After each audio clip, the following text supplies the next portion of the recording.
स्वरा भास्कर को छोटी छोटी बच्चियां जो कोड़े खा रही हैं उनको ये नहीं दिखता। तालिबान प्रेस कॉन्फ्रेंस ये करके कहता है कि हम महिलाओं का उत्पीड़न यहाँ नहीं करेंगे, महिलाओं का शोषण नहीं होगा। जो महिला बिना बुरके के बाहर निकली उसको उन्होंने गोली मार दी। हमारे ऑफिस के बाहर अफगानिस्तान खड़े होकर रो रहे होते हैं, लेकिन स्वरा भास्कर को ही नहीं दिखेगा। वो हिपोक्रेट्स हैं, इनके आका लोग पैसा देते हैं, ये उस इशारे पे नाचने वाले कठपुतली हैं। अगर मुसलमानों से मतलब है, आप सच में मसीहा हैं, तो आपको वो महिलाएं क्यों नहीं दिखती जिनको मारा जा रहा है? 15 साल की बच्चियों की लिस्ट तालिबान क्यों मांग रहा है? स्वरा भास्कर की हिम्मत नहीं, वो इतनी डरपोक महिला है। स्वरा भास्कर को इस देश में वही ट्विटर अलाउ करता है हिंदू टेररिज्म बोलने के लिए, लेकिन वही ट्विटर हमें अलाउ नहीं करता कि हम तालिबानियों को जिहादी बोलें। सपा सांसद ये कहते हैं कि भाई आज अफगानिस्तान आज़ाद हुआ, पाकिस्तान के इमरान खान कहते हैं कि अफगानिस्तान ने फतेह पा ली। तो क्या भारत ने ठेका ले रखा है?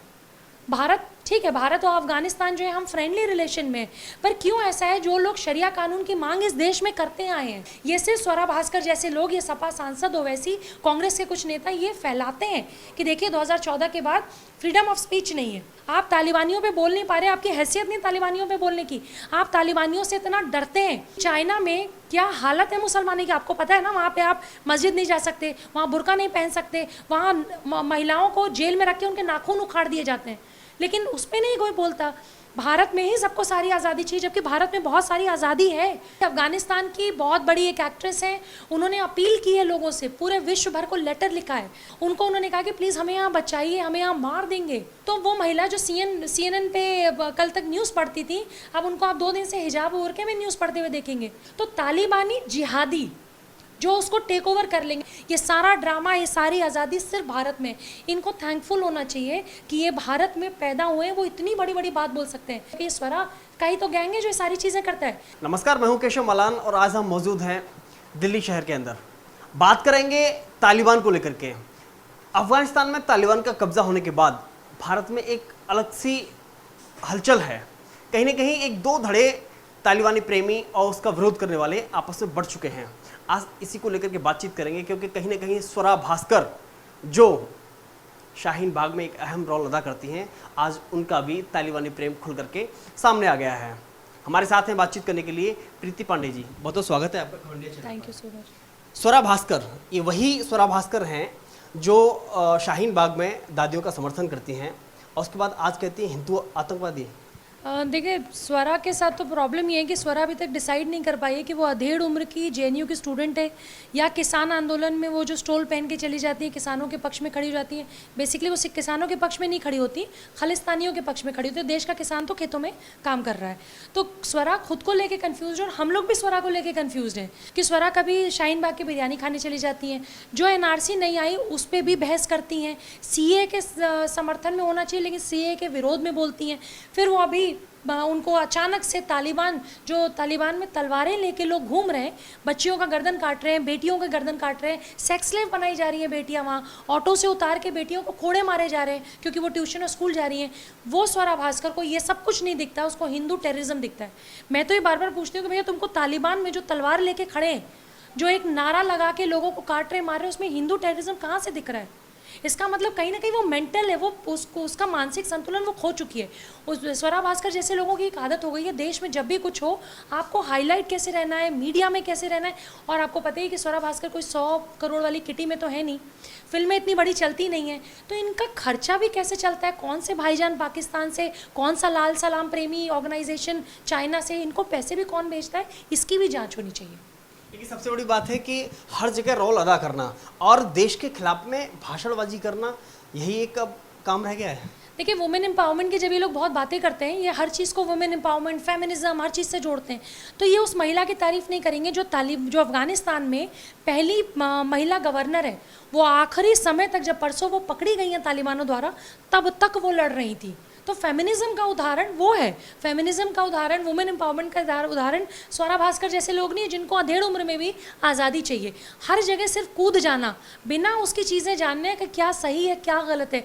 किसान आंदोलन में किसानों को भड़काना, शाहीन बाग में जाके वहाँ की बिरयानी खाना। मुझे तो लगता है कि शाहीन बाग में स्वरा ने जितनी बिरयानी खाई है उसका असर मानसिक संतुलन खोने के बाद अब हो रहा है। लेकिन तालिबान में जो महिलाओं के सामने जो महिलाओं के साथ में जो क्रूरता की जा रही है, लगातार वहाँ से जो वीडियोस आ रहे हैं कि बिना बुरखे के या फिर अकेले आप बिना शौहर के अगर वहाँ से रोड पे निकल रही हैं तो कोड़े मारे जा रहे, गोली भी मारी जा रही है, लेकिन उस पर इनकी बात या टिप्पणी क्यों नहीं आती है? देखिए ये बिल्कुल एक नंबर के फ्रॉड किस्म के लोग हैं जो बॉलीवुड में हैं। बहुत सारी लुटियंस मीडिया, बॉलीवुड और बहुत सारे इस देश के नेता भी जो तालिबान में, उनको ये नहीं दिख रहा। आपको पता होगा कि कल वहाँ तालिबान में जो अफगानी महिलाएं, उनके छोटे बच्चे जो उनके गोद में थे, उन्होंने जो वो कांटे के तार लगे रहते हैं उस तार के किनारे अपने छोटे छोटे बच्चों को फेंक दिया है। और उन्होंने यूके की जो पुलिस है, जो फोर्स है, उससे कहा है प्लीज़ आप हमारा बच्चा अपने देश ले जाइए। तो एक माँ जो अपने कलेजे के टुकड़े को तार से फेंक देती है इसलिए कि हम उस बच्चे को यहाँ नहीं पाल सकते। और मैं आपको बता दूँ कि उस कटीले तार में बहुत सारे ऐसे बच्चे जो फंस के मर भी गए, लेकिन स्वरा भास्कर जैसे लोगों को ही नहीं दिखेगा। स्वरा भास्कर को छोटी छोटी बच्चियां जो कोड़े खा रही हैं उनको ये नहीं दिखता। पहले तालिबान प्रेस कॉन्फ्रेंस ये करके कहता है कि हम महिलाओं का उत्पीड़न यहाँ नहीं करेंगे, महिलाओं का शोषण नहीं होगा, महिलाएं सुरक्षित रहेंगी और सरकार का हिस्सा भी रहेंगी। लेकिन फिर क्या हुआ, जो महिला बिना बुरके के बाहर निकली उसको उन्होंने गोली मार दी। इस तरह के जो विजुअल्स आ रहे हैं, जो वीडियो आ रहे हैं, आप इस एरिया में, हमारा जो ऑफिस का एरिया, इस एरिया में कितने ऐसे अफगानीज हैं जो अपनी प्रॉब्लम आपको खुद बता सकते हैं कि उनके साथ क्या हो रहा है। लोग अपने रिश्तेदारों को जब फ़ोन कर रहे हैं, हमारे ऑफिस के बाहर अफगानीज खड़े होकर रो रहे होते हैं, लेकिन स्वरा भास्कर को ही नहीं दिखेगा। वो हिपोक्रेट्स हैं, ये हिपोक्रेट्स हैं। इनका, मैं आपको कह रही हूँ, इनको बाहर से जो इनके आका लोग पैसा देते हैं, ये उस इशारे पे नाचने वाले कठपुतली हैं। ना इनको भारत से कोई मतलब, ना इनको मुसलमानों से कोई मतलब। अगर मुसलमानों से मतलब है, आप सच में मसीहा हैं, तो आपको वो महिलाएं क्यों नहीं दिखती जिनको मारा जा रहा है? वो आपको वो महिलाएं क्यों नहीं दिखती जिन्होंने बुर्का हिजाब नहीं पहना, तो आप उनको गोली मार दे रहे हैं? छोटी बच्चियों का गला काट दे रहे हैं। 15 साल की बच्चियों की लिस्ट तालिबान क्यों मांग रहा है? स्वरा भास्कर की हिम्मत नहीं, वो इतनी डरपोक महिला है, इतनी कावर्ड महिला है। यही बात हम लोग अगर ट्विटर पे बोल दे रहे हैं तो ट्विटर भाई साहब हम लोगों को 7 दिनों के लिए ब्लॉक कर दे रहे हैं। 7 दिन तक ट्विटर में एक्सेस नहीं कर सकती, क्योंकि स्वरा भास्कर ने जैसे हिंदू टेरर की बात की। स्वरा भास्कर को इस देश में वही ट्विटर अलाउ करता है हिंदू टेररिज्म बोलने के लिए, लेकिन वही ट्विटर हमें अलाउ नहीं करता कि हम तालिबानियों को जिहादी बोलें। ये कितना डुअल स्टैंडर्ड है, आप खुद सोचिए सोशल मीडिया का। देखिए, वो बड़ी बात है कि लगातार जो तालिबानियों को जो प्रेम उमड़ करके आ रहा है, चाहे वो स्वरा भास्कर हो, अब बात करें मुनव्वर राना की, और चाहे शफीकुर रहमान सपा सांसद, तो वो कहते हैं कि आंदोलन जो आज़ादी की लड़ाई जैसे हिंदुस्तान में लड़ी गई थी, इसी तरह से वहाँ के अफगानियों ने उस तालिबान के साथ में लड़ाई लड़ी है। देखिए, एक और नाम आपको गिनवा देती हूँ। ओवैसी साहब ने कल ही बोला है, परसों ही शायद उनका एक बयान है कि मैं तालिबानियों को जो है, मैं उनको वहाँ से सलाम देता हूँ और भारत सरकार को उनसे बात करने की ज़रूरत है। सपा सांसद ये कहते हैं कि भाई आज अफ़गानिस्तान आज़ाद हुआ। पाकिस्तान के इमरान खान कहते हैं कि अफ़गानिस्तान ने फतेह पाली, तालिबान वहाँ पे, मतलब कितने ये बायस्ड लोग हैं जो इस देश में, पहले तो जितने ऐसे इस विदेश में बैठे हुए हैं जो तालिबानियों का साथ दे रहे हैं, मैं तो उनको कह रही हूँ कि क्यों नहीं हम इनको भारत से मार मार के खदेड़ के यहाँ से भगा देते हैं। 26 इस्लामिक राष्ट्र हैं, 56 इस्लामिक राष्ट्र हैं। उन 56 राष्ट्रों में एक भी व्यक्ति क्यों नहीं टर्की जा रहा, बांग्लादेश जा रहा है और पाकिस्तान जा रहा है? टर्की ने 250 किलोमीटर की वॉल खड़ी कर दी है अपनी कंट्री के चारों तरफ। टर्की ने मना कर दिया लेने से, पाकिस्तान ने मना कर दिया। पाकिस्तान ने आज से 10 दिन पहले अपने बॉर्डर सीज कर दिए। तो क्या भारत ने ठेका ले रखा है? भारत, ठीक है, भारत और अफगानिस्तान जो है हम फ्रेंडली रिलेशन में, पर क्यों ऐसा है? जो लोग शरिया कानून की मांग इस देश में करते आए हैं, आज शरिया कानून जिन देशों में लागू है, उन इस्लामिक राष्ट्रों में अफगानिस्तान के लोग नहीं जा रहे, वो सारे लोग भारत आ रहे हैं। तो एक चीज़ तय करना पड़ेगा स्वरा भास्कर जैसे लोगों को, जिनका नाम आपने लिया हो, सपा सांसद हो, वैसी जो लोग ये कहते हैं कि 2014 के बाद मोदी गवर्नमेंट में मुसलमान यहाँ सुरक्षित नहीं है। तो भैया अगर मुसलमान सुरक्षित नहीं है तो अफगानी मुसलमान क्यों भाग के आ रहे हैं यहाँ? आप या तो कहिए कि भारत हिंदू मुसलमान सिख ईसाई सबके लिए सुरक्षित है, क्योंकि अगर देखिए सुरक्षित ना होता तो तालिबान के उस विद्रोह के बाद, तालिबान के इस नाटक के बाद, इस बर्बरता के बाद अफगानी यहाँ भाग के नहीं आते। इसका मतलब वाकई हमारे देश में टॉलरेंस है। ये सिर्फ स्वरा भास्कर जैसे लोग, ये सपा सांसद ओवैसी, कांग्रेस के कुछ नेता ये फैलाते हैं कि देखिए 2014 के बाद फ्रीडम ऑफ स्पीच नहीं है। कन्हैया कुमार के ऊपर FIR हो रही है, स्वरा के ऊपर। अरे भाई, आप तालिबानियों पे बोल नहीं पा रहे, आपकी हैसियत नहीं तालिबानियों पे बोलने की।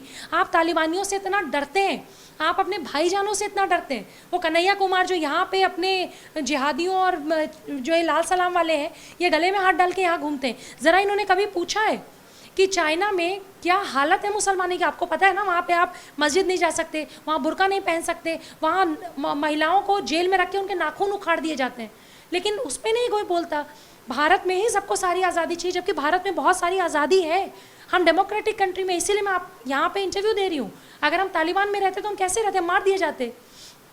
आज आपको यह पता होगा कि अफ़गानिस्तान की बहुत बड़ी एक एक्ट्रेस है, उन्होंने अपील की है लोगों से, पूरे विश्व भर को लेटर लिखा है, प्रोड्यूसर्स एसोसिएशन को चिट्ठी लिखी है, जो एसोसिएशन हैं इनके फिल्म के, उनको उन्होंने कहा कि प्लीज़ हमें यहाँ बचाइए, हमें यहाँ मार देंगे। जो फुटबॉल है, जो फुटबॉल खेलने वाली वहाँ प्लेयर्स है, वो दूसरी कंट्री में कहीं रहती हैं, उन्होंने लोगों से अपील की है कि आप अफ़गानिस्तान में अगर रह रहे हैं तो आप अपने किट, फुटबॉल के किट को जला दीजिए। तो वो महिला जो CNN पे कल तक न्यूज़ पढ़ती थी, अब उनको आप 2 दिन से हिजाब ओढ़ के में न्यूज़ पढ़ते हुए देखेंगे, कुछ दिन बाद आप उनको भी नहीं देखेंगे। वो सीट जो है वो टेक ओवर हो जाएगी किसी पत्रकार, वो पत्रकार तालिबानी पत्रकार मत कहिए, तालिबान पत्रकार हम कहते हैं तो आप जैसे पत्रकारों की बेइज्जती है बेसिकली। तो तालिबानी जिहादी जो उसको टेक ओवर कर लेंगे, लेकिन भारत में हिम्मत नहीं है, जो CA के अगेंस्ट बोलते हैं, जो शाहीन बाग के अगेंस्ट बोलते हैं, वो जाके वहाँ कुछ भी बोल पाएँ। ये सारा ड्रामा, ये सारी आज़ादी सिर्फ भारत में। इनको थैंकफुल होना चाहिए कि ये भारत में पैदा हुए हैं, वो इतनी बड़ी बड़ी बात बोल सकते हैं। जिसको मन चाहे गृह मंत्री को गाली दीजिए, जिसको मन चाहे प्रधानमंत्री को गाली दीजिए, जिसको मन चाहे विवेकानंद जी की मूर्ति JNU में डिस्ट्रॉय कर दीजिए, जिसको मन चाहे दुर्गा माँ को अशब्द कहिए JNU में खड़े होकर। स्वरा का ही तो गैंग है जो ये सारी चीज़ें करता है, लेकिन स्वरा में ये इतनी डरपोक महिला है, वो बहुत ही डरपोक और कायर महिला है वो।